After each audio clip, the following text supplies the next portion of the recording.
noite, meus amigos da Rede CNT. Voltamos para mais um Jogo do Poder. Recebo hoje aqui Eduardo Biddle. Eduardo é economista graduado pela Universidade do Estado do Rio de Janeiro, com MBA em Finanças pelo IBMEC e curso de extensão em reestruturação de empresas, fusões e aquisições em Harvard. Após dedicar mais de 20 anos na recuperação de grandes bancos, decidiu gerir seu próprio negócio. Hoje potencializa os resultados das empresas através da prestação de serviços de consultoria empresarial com qualidade e foco em gestão e governança dos negócios. É sócio-diretor da Beocubo, B3, Gestão e Estratégia e membro do Instituto Brasileiro de Governança Corporativa. Me explica, o que é esse Beocubo aqui? Esse Beocubo é a ideia de mostrar claramente o objetivo da empresa, que é potencializar os negócios aos empresários, no caso. Ou seja, trabalhar com foco na gestão e governança, porque as oportunidades sempre existem e muitas vezes elas não são aproveitadas. Então, o grande objetivo do Beocubo é indicar essa potencialização que existe em qualquer uma das nossas empresas aí. Basicamente esse então é o objeto da tua empresa, porque assessoria as empresas para potencializar negócios. Exatamente. Para quem vem do mercado financeiro, isso deve ser uma facilidade. Mas ao mesmo tempo eu acho que deve ter uma resistência grande, porque não é muita gente que gosta de matemática ainda no Brasil, né? Isso é uma parte que tem que ser melhor desenvolvida. Mas o grande objetivo é, sem dúvida, com essa experiência toda adquirida aí ao longo desses 30 anos de carreira, é fazer com que as empresas elas tentem antecipar as possibilidades, as oportunidades existentes, né? Porque você está num momento, num mundo, por exemplo, agora em transformação. Você tem 5 bilhões de pessoas, do total de 6 bilhões que serão em 2017, que vão estar na classe média. Você tem uma situação também de que as empresas, 30% das empresas terão seus resultados globalmente gerados no futuro. Então isso é muito importante que ela antecipe esses fatos e que se prepare, esteja preparada para essas mudanças para poder gerar o resultado que ela espera e a gente ter a sustentabilidade dos negócios, digamos assim, que é o grande objetivo da empresa. Você falou de uma coisa interessante. Hoje, de fato, há um fenômeno de concentração das empresas nas mãos de grandes grupos financeiros internacionais, fundos de pensão, bancos. É um fenômeno que, pelo menos no norte, né, da linha do Equador para cima, é uma coisa absolutamente presente hoje. E aí, ninguém sabe se isso é bom hoje ou se é ruim, né? Com essa crise que está instalada no mundo, fica essa interrogação, se esse processo todo, onde ele vai desaguar, porque algumas empresas acabam tendo mais poder e mais orçamento do que muitos estados nacionais. Sem dúvida. Isso, de certa forma, fragiliza as fronteiras, né? Como é que você vê isso e que perspectiva a gente pode... Você colocou bem, ao norte do Equador, né? Você tem as economias já completamente desenvolvidas, no qual as famílias, desde cedo, investem em ações no mercado financeiro e é um pouco diferente ainda. Paga um juro bem baixinho.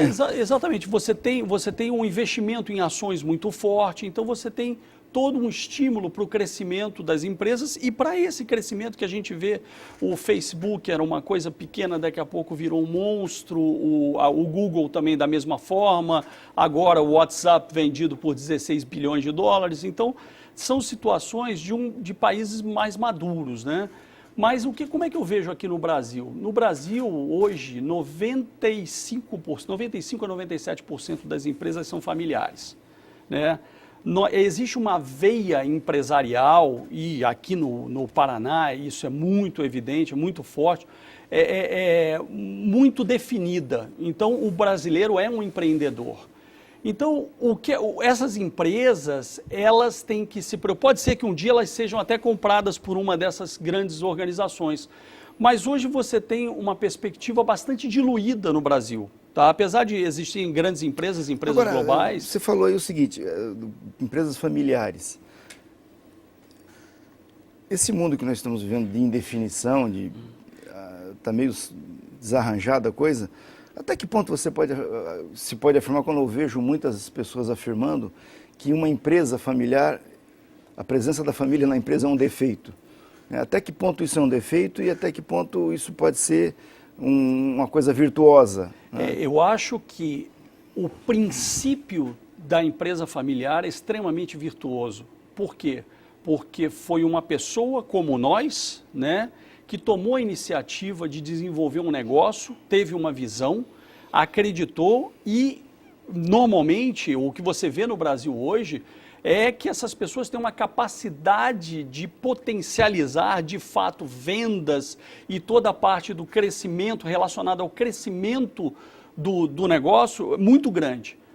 Porém, às vezes, elas se esquecem de que no momento que você... As dores do crescimento, né? Sim. No momento que você está crescendo, se tornando uma empresa jovem para depois ser uma empresa madura, você tem que cuidar da sua gestão, da sua estrutura, você tem que captar recursos de um custo baixo, que seja compatível para não prejudicar o seu fluxo de caixa.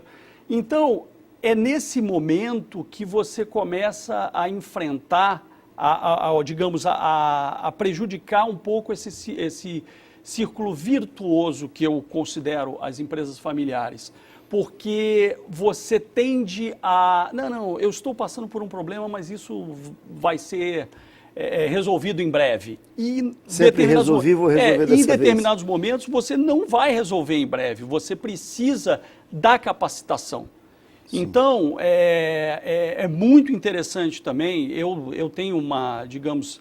A minha vida começou no Rio de Janeiro e eu passo muito tempo em São Paulo ainda hoje, mas a construção mais recente do meu negócio tem sido aqui no Paraná. Por quê? Porque você encontra pessoas na FIEP, como o senhor Hélio Bump, ou pessoas na Fomento, como o senhor Juraci Barbosa Sobrinho, em que são pessoas preocupadas com esse desenvolvimento e com essa capacitação. Então você vê, a Fomento, por exemplo, é uma empresa hoje que está buscando seus ratings de classificação positivos e está abrindo para microcrédito, para empresários, para taxistas. A FIEP, que tem um grande foco na capacitação operacional, ela está começando a olhar forte para essa capacitação executiva, que é fundamental, é você trabalhar com os donos de empresas, com os principais executivos, para que eles tenham esses conceitos de gestão que, felizmente, eu tive a oportunidade de conhecer durante 25 anos em banco, né, que é digamos, o banco é a típica instituição onde você tem todos os processos muito bem regulamentados. É um dos segmentos no Brasil melhor regulamentados, inclusive com parâmetros globais, melhores do que muitos países desenvolvidos. Então você tem toda uma cultura para você entender o momento de fraqueza da empresa, o momento de dificuldade, o momento de reduzir o custo de captação ou o momento de você ser mais agressivo nas suas vendas, até em aquisições, eventualmente, né? E isso faz com que, por exemplo, no caso da B3, a gente tenha essa expertise para trabalhar muito forte nesse apoio, nessa assessoria empresarial. Então, sem dúvida, a empresa familiar é uma virtude. O que não pode é se perpetuar nessa virtude sem estar atento a essa revolução que vem acontecendo. Os herdeiros têm que se capacitar para assumir o negócio. Não há dúvida. Agora, tem um fenômeno engraçado que é o seguinte: você falou do sistema financeiro. Vamos falar um pouco, aproveitar a tua presença aqui para explorar um pouco isso. Nós tivemos uma crise em 98 no Brasil e nós tivemos que fazer o PROER. O PROER implicou numa série de regramentos do sistema financeiro. Nesse momento, o mundo está em crise. A gente quando ouve rádio, lê jornal, a impressão que dá quando você lê os analistas econômicos falando dos números, todo dia sai um índice, né? Não, o desemprego variou não sei o quê, aí, ó, o mundo vai acabar amanhã. Ah, a indústria decresceu 1%, o mundo vai acabar amanhã. O mercado financeiro amanheceu irritado, né? O mercado financeiro parece que estão falando de uma pessoa. A impressão que dá é que cada índice é uma loucura, é uma neurose completa, né? Todo dia sai um índice e vem os analistas falar daquele índice. E é uma volatilidade incrível completa. No mercado. Aí no mês que vem já muda os índices, né? Agora mesmo saiu aí o PIB, o resultado do nosso PIB, 2 não sei o quê, 2,3. que é melhor do que o do Reino Unido, dos Estados Unidos, um dos melhores PIBs comparado nessa época. E, no entanto, nós ficamos dizendo que está em crise, todo dia sai um número que assusta todo mundo, é um terremoto. Como fazer para que quem está... Eu que se tivesse dinheiro não investia em nada. Se eu for ouvir a Miriam Leitão e o Sardenberg, eu ponho meu dinheiro debaixo do colchão. Né? Como fazer para se livrar dessa loucura? Porque parece uma necessidade de dar notícia todo dia, como não tem muito jornal, muito espaço de tempo, e não tem fato para você ocupar, ficam falando o tempo todo de coisas que às vezes não têm a menor importância. Né? Nesse momento, em todos os momentos você tem oportunidades e riscos. Então, sem dúvida, esse é um momento que operar na Bolsa é difícil, porque está havendo uma volatilidade muito grande por notícias que não são relevantes na maioria das vezes, conforme você colocou. Então, quem vai operar na Bolsa tem que realmente tentar olhar um prazo um pouco mais longo na perspectiva da empresa, de fato, o que está acontecendo, qual é o segmento que vai crescer, é o segmento de infraestrutura, é o segmento de educação, tá?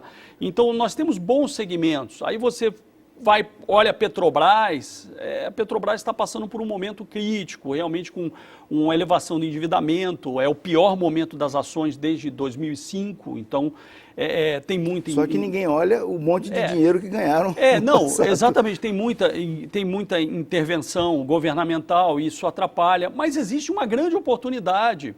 Quando você olha os juros, né, os juros foram elevados por conta da inflação, por conta de uma situação de descrença dos investidores, que esse monte de informação acaba levando, e os juros hoje estão num momento muito privilegiado. Se você faz por exemplo, você tem títulos como uma NTN-B, que é uma NTN-B, é um título que é indexado ao IPCA, né, e tem mais uma taxa de juros.